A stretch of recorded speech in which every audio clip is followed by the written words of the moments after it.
जी, अब बारी आती है जी आपकी रिपोर्ट्स की। ठीक है, रिपोर्ट की बारी आती है कि रिपोर्ट आपने कैसे देखनी है। आप रिपोर्ट पे क्लिक करें, ये आपके पास रिपोर्ट्स हैं, सेल, कस्टमर, कस्टमर वाइज, और आपने बर्ड की कितनी परचेजिंग की है, आपने फीड की कितनी, मेडिसिन की, एक्सपेंस, बैंक रिपोर्ट, ये सारी चीज़ें आपकी रिपोर्टिंग में आ जाए। अब सेल की रिपोर्ट पे जब मैंने क्लिक किया तो मेरे सारे कस्टमर आ जाएंगे जो कि जिनको मैंने सारा कुछ मतलब कुछ मैंने सेल की है।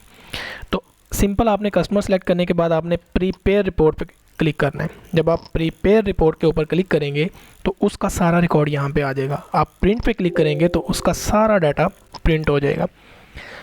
जब ये प्रिंट होगा तो आप यहाँ पे चेक कर सकते हैं कि कैसे ये पर्टिकुलर में आपको रसीद नंबर आ रहा है कि इसने कितना वेट लिया था, कितना उसको रेट लगा है, और कितना उसका टोटल बना है, कितने हमने उससे पैसे लिए थे और उसका बैलेंस कितना है। ठीक है, मतलब इसका मतलब ये है कि 90,000 रुपये आपने उससे लेना है। ये सारा आपका जो बैंक की मेंटेनेंस होती है वो सारी करता जाएगा। ठीक है, इसी तरह रसीद नंबर ये मैंने एक ही दिन में वो सारा एक ही डेट के अंदर ऐड की है, तो इसीलिए वो इस तरह आ रहा है। बेसिकली कोई इशू नहीं है।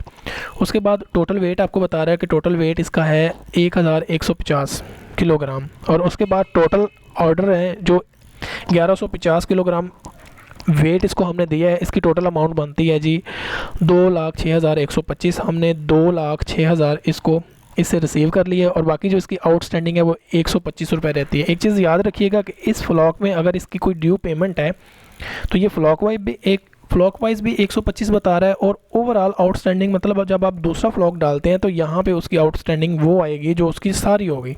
ठीक है, ये था आपका सेल वाला मॉड्यूल। उसके बाद बर्ड परचेज पे रिपोर्ट पे क्लिक करते हैं तो हमने यहाँ से कंपनी सेलेक्ट करेंगे जिससे हमने बर्ड्स को परचेज़ किया है। जब इसको प्रीपेयर करेंगे तो यहाँ पे ज़रा आप चेक करें,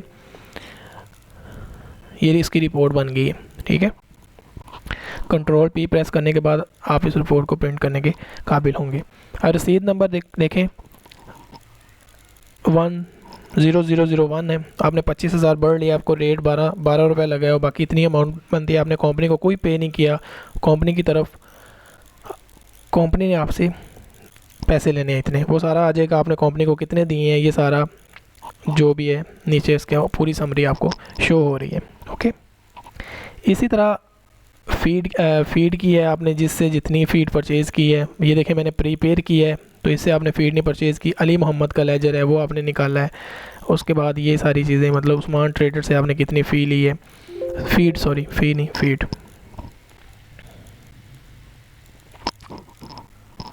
ये देखें रिसीप्ट नंबर यहाँ पे 2 आ रहा है, द फीड नंबर 2 आ रहा है, तो आपने 40 बैग इससे लिए हैं और उसका रेट 2400 रुपये लगा है, और 96,000 बन रहा है तो आपने ऊपर उसको पे कर दिए। ठीक है, इसी तरह आप रिपोर्ट चेक कर सकते हैं मेडिसन की। तो मेडिसन आपने किससे कितनी ली है, ये मेडिसन का लेजर आपको दिखा रहा है। ठीक है, लाहौर फीड का जो भी है। तो प्रीपेयर करने के बाद आपने प्रिंट के ऊपर क्लिक करना है। ओके, अब मेडिसन के लेजर को मैं जब प्रिंट करता हूँ तो ये देखें मुझे ये दिखा रहा है। ओके, ये ज़रा चेक करें आप, ये मेडिसन का ओवरऑल लेजर मुझे दिखा रहा है। ये चीज़ हो गई है। और उसके बाद हमारे पास जो लास्ट रिपोर्ट है वो बैंक की है। बैंक को भी मैंने ऐड नहीं किया इसलिए मैं इसकी रिपोर्ट नहीं बना रहा। उसके बाद फ्लॉक का जो प्रॉफिट लॉस है ये उसकी रिपोर्ट है, ये भी मैं आपको बाद में दिखाता हूँ। उसके बाद फ्लॉक की ड्यू, अब कस्टमर की ड्यू पेमेंट का मतलब ये आपने किस कस्टमर से कितने पैसे लेने हैं। प्रीपेयर करेंगे ये सारे कस्टमर, देखो एक ही कस्टमर है उससे 125 रुपये आपने लेने हैं। अगर आपने उसको मैसेज सेंड करना है कि आप भाई तुमसे हमने 125 रुपये लेने हैं तो आप येस पे क्लिक करेंगे, लेकिन शर्त ये है कि आपका एंड्रॉयड फ़ोन इसके साथ कनेक्टेड हो। ओके, अब बैंक के बारे में थोड़ा सा चेक करते हैं। बैंक मॉड्यूल पे क्लिक करेंगे। सबसे पहले हम अपने बैंक को ऐड करेंगे। HBL बैंक है तो उसका अकाउंट नंबर लिखेंगे 0670123456 जो भी अकाउंट नंबर है। उसका एड्रेस है जी लाहौर का है, कोई भी है। ठीक है, तो आप उसको ऐड कर, जितने भी आपके बैंक अकाउंट्स हैं आप उन सब को ऐड कर लें। मतलब नेशनल बैंक ऑफ पाकिस्तान है, इसका अकाउंट नंबर है 231 जो भी है। ये कसूर का बैंक है जी, आपने यहाँ पे 2 बैंक ऐड कर लिए हैं। ओके, ये बैंक का मॉड्यूल इससे हट के ये बैंक बैलेंस को मेंटेन करने के लिए जैसे वो बैंक वाले करते हैं, आप अलग से अगर आपने करना हो आप कर सकते हैं, नहीं करना तो रहने दें। बैंक में पहले आप क्रेडिट करते होते हैं, यहाँ से क्रेडिट सेलेक्ट करें, कितनी अमाउंट आपने क्रेडिट की है जी, आपने 60,000 की है जी, आप इसको सेव कर देंगे, 60,000 यहाँ पे सेव हो जाएगा। और HBL बैंक है, इसमें और आपने क्रेडिट किया है जी 25,000 रुपये, ठीक है। और आप इसको रिमार्क्स में आप कुछ भी लिख सकते हैं।